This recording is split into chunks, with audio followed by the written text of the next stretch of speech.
I'm Erika. And I'm Alexia. Welcome to today's tutorial. Today we're going to learn about connectors.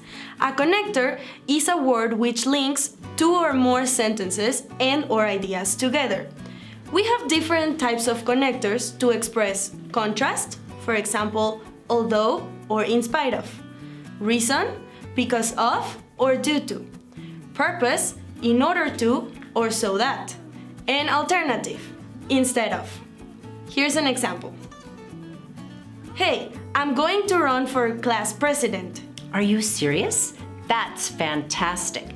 So instead of joining the soccer team, you're going to run for class president? Yes, but in order to win, I really need to have good ideas. Okay, well, how about telling the students that because of a longer class day, we are having a hard time participating in after-school activities? That's perfect, actually. So, if you'd like to learn more about the connectors, give us a call here at 242-4158, Harmon Hall, Puebla Juárez.